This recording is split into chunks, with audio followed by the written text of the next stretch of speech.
अन्यथा हमें मजबूरन सड़कों पे आना पड़ेगा। और सरकार को पहले भी ऐसे फैसले सुप्रीम कोर्ट के द्वारा दिए गए, सरकार ने उसको लागू भी किया था। तो भीम आर्मी ने पहले भी 2 अप्रैल 2018 को पूरे देश में आंदोलन करके ऐसे काले कानून को वापस विचार करने के लिए कार्यकर्ता समाज के साथ है। और जैसा उन्होंने पहले भी भारत बंद करके दिखाया, तो भीम आर्मी का एक एक कार्यकर्ता फिर से तैयार है समाज के हक और अधिकारों के लिए। अगर ज़रूरत पड़ी तो हम अपनी जान की बाजी भी लगा देंगे और ऐसे सरकारों के खिलाफ समय समय पर आवाज़ उठाने का काम भीम आर्मी करेगी। तो नमस्कार, मैं रंजन सिंह और आप देख रहे हैं आपके अपने चैनल बहुजन साथी को। दरअसल आपको बता दें, सुप्रीम कोर्ट ने एक फैसला दिया है एससी और एसटी के आरक्षण का वर्गीकरण करना। इसको लेकर सियासत गर्म है और लगातार आंदोलनों की चेतावनी, और सभी राजनीतिक दल जो बहुजनों की राजनीति करते हैं, एससी एसटी की राजनीति करते हैं, वो इस बिल की खिलाफत कर रहे हैं और इसका विरोध कर रहे हैं। लेकिन आज हमारे साथ बातचीत करने के लिए मौजूद हैं नीरज चंसोरिया जी, जो कि भीम आर्मी के नेता हैं। साथ ही हम आपको बता दें, लगातार मध्य प्रदेश और चंबल संभाग में लगातार दलितों पर हुए अन्याय, अत्याचार और दलितों की मजबूत आवाज़ मुरैना, चंबल में माने जाते हैं। उनसे हम खास बातचीत करते हैं कि जो एससी एसटी रिजर्वेशन का जो फैसला आया है उसको लेकर वो क्या सोचते हैं और भीम आर्मी की आगे की क्या रणनीति है। पहले तो भाई साहब आपका स्वागत है। बहुत बहुत धन्यवाद भाई।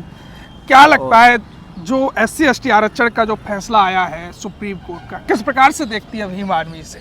देखो, भीम आर्मी इस सुप्रीम कोर्ट के फैसले का पुरजोर विरोध करती है और अगर इसके लिए हमें ज़रूरत पड़ी सड़कों पे आंदोलन के लिए तो हम सड़कों पे भी उतरेंगे और सरकार को चेताएंगे कि आपको ये फैसला जो आपने काला कानून जो लागू किया है इसके खिलाफ मोर्चा खोलेंगे। आप इस कानून को वापस लें, अन्यथा हमें मजबूरन सड़कों पे आना पड़ेगा। और सरकार को पहले भी ऐसे फैसले सुप्रीम कोर्ट के द्वारा दिए गए, सरकार ने उसको लागू भी किया था। तो भीम आर्मी ने पहले भी 2 अप्रैल 2018 को पूरे देश में आंदोलन करके ऐसे काले कानून को वापस विचार करने के लिए मजबूर किया था और सुप्रीम कोर्ट ने अपने फैसले को वापस भी लिया था। क्या लगता है नीरज जी, जो फैसला सुप्रीम कोर्ट ने दिया है इससे एससी एसटी समाज पर क्या प्रभाव पड़ने वाला है? देखिए, ये एससी कम्युनिटी को आपस में लड़ाने का, उनके भाईचारे को बिगाड़ने का काम और सरकार के द्वारा किया गया है। और सुप्रीम कोर्ट के जो जज थे, मैं पूछता हूँ कि उसमें कितना इन्होंने आरक्षण रिजर्वेशन जो है ना लागू किया। या देखो, आजकल एक चपरासी प्यून होता है, उसके लिए भी प्रतियोगी परीक्षा होती है।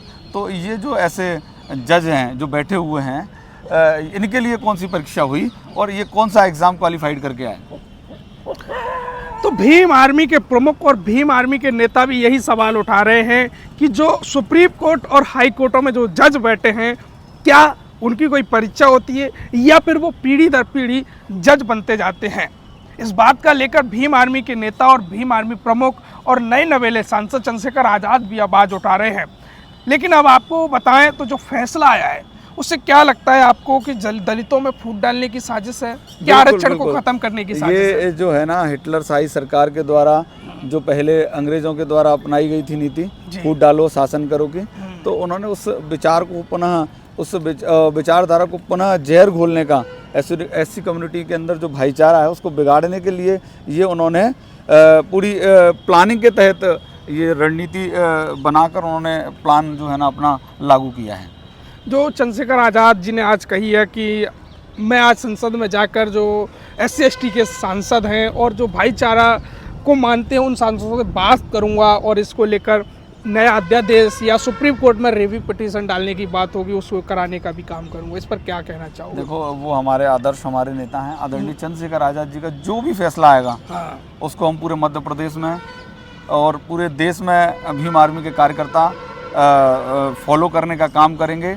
और भाई जैसे ही भारत बंद का आह्वान करते हैं तो भीम आर्मी का एक कार्यकर्ता सड़क पर उतरकर भारत बंद करने का काम और सरकार के खिलाफ पुनः विचार करने के लिए मोर्चा खोलने का काम करेगी भीम आर्मी। जो चंद्रशेखर आज़ाद का एक वीडियो आया है आज, उसमें भारत बंद का लोगो लगा है, तो क्या सोचते हैं 21 अगस्त का जो आह्वान किया जा रहा है, सोशल मीडिया पर खबर वायरल है, क्या उसका भी समर्थन हो सकता है? जी देखो, वो हमारे नेता हैं, वो उनका फैसला है, और भीम आर्मी का एक एक कार्यकर्ता समाज के साथ है।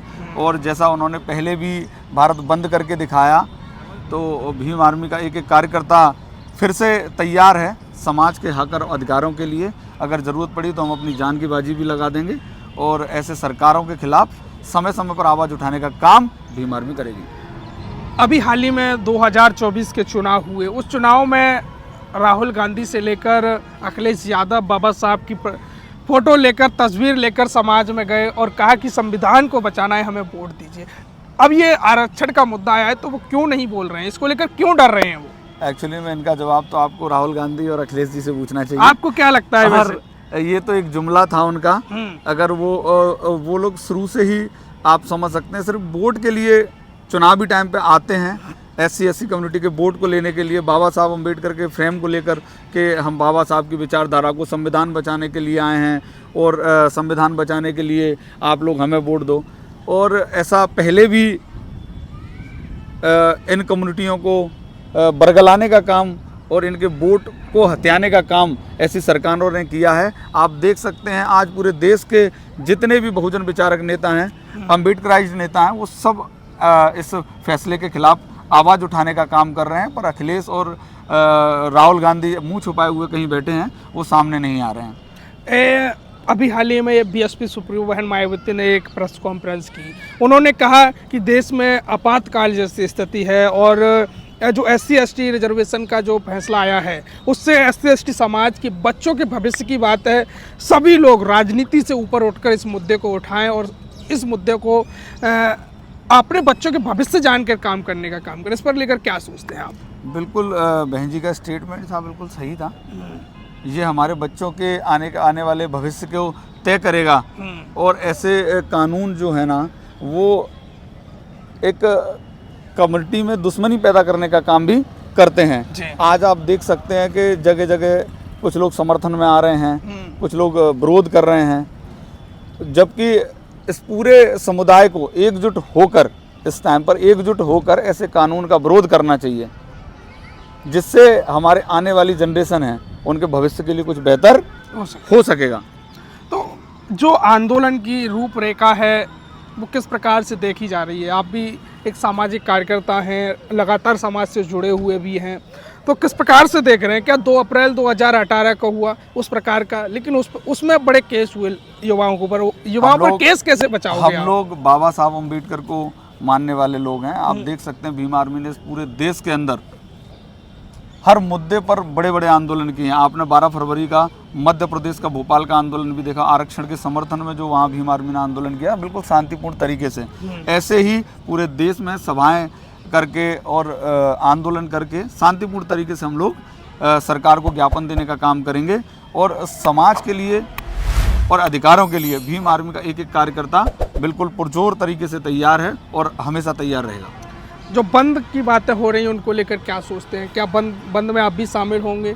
बिल्कुल, हमारे नेता आदरणीय चंद्रशेखर आज़ाद जी का ऐसा कुछ भी स्टेटमेंट आता है तो हम बिल्कुल समाज के साथ हैं और अपने नेता के फैसले के साथ खड़े हैं। जो समाज के लोग उस मुद्दे को, जो SC/ST सुप्रीम कोर्ट का जो फैसला आया है SC/ST आरक्षण को लेकर, समझ नहीं पा रहे हैं या समझ गए हैं, तो उनसे क्या अपील करना चाहोगे आप? मैं सभी समाज के जितने भी अम्बेडकराइट और जिम्मेदार साथी हैं, मैं उन सबसे कहना चाहूँगा कि इस बुरे दौर में हम सब लोगों को एकजुट होकर समाज को एकता के लिए मुहिम करनी चाहिए और सभी को एक साथ आकर एक मंच पर इस कानून के खिलाफ मोर्चा खोलना चाहिए। जय भीम। तो ये हमारे साथ मौजूद थे नीरज चंसौरिया जी, जो कि भीम आर्मी के मध्य प्रदेश के नेता हैं और साथ ही लगातार दलितों पिछड़ों की मजबूत तरीके से आवाज़ चंबल और पूरे मध्य प्रदेश में उठाने का काम करते हैं। चंद्रशेखर आज़ाद भी लगातार SC/ST आरक्षण जो आरक्षण का जो फैसला सुप्रीम कोर्ट का आया है उसके विरोध कर रहे हैं। लगातार वो सांसदों से भी बात कर रहे हैं। अब भारत बंद और आंदोलन की चेतावनी लगातार दी जा रही है। अब कहां तक ये सफल होगी, क्या सरकार अध्यादेश लाएगी या फिर रिव्यू पिटीशन सुप्रीम कोर्ट में डाली जाएगी, यह देखने लायक होगा। बने रहिए हमारे साथ इस खास वीडियो में। इस वीडियो में आपकी क्या राय है, कमेंट करें, वीडियो को शेयर करें, चैनल को सब्सक्राइब करें, पेज को फॉलो करें। बहुत बहुत धन्यवाद।